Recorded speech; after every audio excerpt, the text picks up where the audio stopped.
Olá, hoje eu vim falar com vocês a respeito da dislexia, tá? Só que são dicas para o professor, tá? Como ele deve agir no dia a dia com uma criança que vem com um laudo de dislexia. Isso eu vou dar umas orientações gerais, tá? Do que se pode ser feito, mas quando a gente tem uma criança, a gente dá orientações para os professores específicos para cada caso, tá? Mas isso é numa maneira geral, como o professor deve agir com essa criança. Então, o professor ele deve ter uma conduta sempre de facilitar o processo de aprendizagem.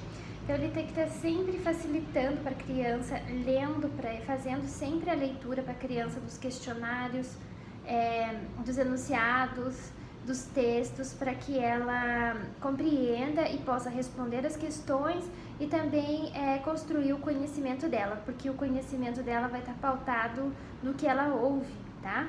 Então, assim, o professor ele deve evitar que essa criança seja exposta perante o grupo durante a realização de uma leitura. Então, o professor não deve expor essa criança à leitura para que ela não crie aversão à leitura e à escrita. Então, o professor deve colocar a criança num lugar estratégico na sala de aula que facilite a percepção auditiva dela. Então, como eu já mencionei, a base do conhecimento dela será de forma auditiva. Então, é o que ela ouve, é o que ela vai aprender, não tanto quanto na leitura e da escrita, porque é muito prejudicada. Então, o professor ele deve fazer atividades que envolvam a leitura e a escrita, mas que sejam dosadas de uma maneira que a criança, por exemplo, que ela escreva, é melhor que ela escreva menos e que ela compreenda mais, que seja melhor aproveitado, do que ela escreva textos enormes, imensos, e ela não aproveitou, ela não entendeu, ela não conseguiu decodificar o que ela leu ali, que ela escreveu. Então, é melhor que ele dose essas atividades para ela. E também é que ela tem que cuidar para que ela não crie essa aversão à leitura e escrita. Essa criança ela deve se debruçar mais, até mais que os outros, para aprender a leitura e a escrita, até mais que os outros, né?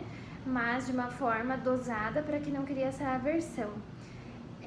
O professor também, ele tem que pedir para que essa criança leia, né, pequenos enunciados ou pequenos textos, mas que quando ele perceba que essa criança ela parou numa palavra, ela esbarrou ali numa determinada palavra e o professor está vendo que ela tem dificuldade, e o professor deve mediar, ele deve ler para essa criança essa palavra de uma maneira que não deixa constrangida, para que ela possa continuar a leitura dela normalmente, sem se sentir pressionada, sem se sentir coagida ou, né, envergonhada perante os crianças. Então, mediar de uma forma, né, fazer essa intervenção para a criança. Para até mesmo para que ela não crie essa aversão, que é muito fácil, porque ela já está ali com a autoestima dela bem baixa, a criança sente que ela não está, né? Então, é bom que o professor tenha esse cuidado, né? Para que ela não crie essa aversão. E outra coisa importante também é que o professor ofereça atividades para a criança que exercitem a memória global das palavras, tá? Para que ela decore as palavras que sejam frequentemente usadas nos textos, frequentemente usadas no vocabulário escrito da criança, tá? Então, o professor vai fazer essas atividades e ela vai decorar um número X de palavras como se fossem imagens, como se fossem figuras. Assim que ela daí facilita o processo da leitura dela. Então, quando ela vai ler, ela vai reconhecer no texto aquela palavra que ela decorou. Fica mais fácil, fica menos fatigante, menos cansativo a leitura e a escrita de textos para essa criança. Então, façam muitas atividades que exercitam a memória global da palavra, que ela vai gravar a palavra como se fossem figuras. Tá? Com relação à avaliação, a avaliação deve ser feita oralmente e também por escrito. Então, a avaliação oral, o professor faz as questões oralmente e a criança responde oralmente. E as questões, e também tem a prova escrita. Então, na prova escrita, o professor deve ler todos os enunciados para a criança, tá? E dar um tempo maior para ela responder essas questões por escrito. Então, deve ter a avaliação oral e a avaliação escrita. Inclusive, ela ela é assegurada por lei, tá? Então todas as crianças que possuem dislexia, elas têm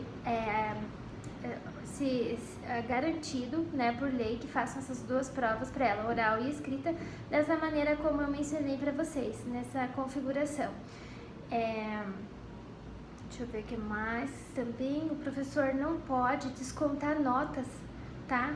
Das palavras que ela escreveu errado. Nunca deve descontar nota. O professor deve corrigir as palavras que ela escreveu errado, porém não descontar notas, mesmo em atividade, em provas de português, tá?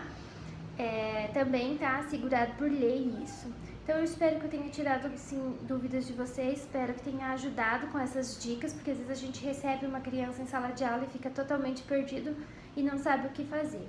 Mas quando a criança vem assim com laudo, geralmente tem o profissional que orienta o professor certinho de como, casos específicos, né, de como tratar essa criança, tá bom? Então, se ficou ainda alguma dúvida, eu fico à disposição em responder, é só escrever nos comentários que eu respondo para vocês.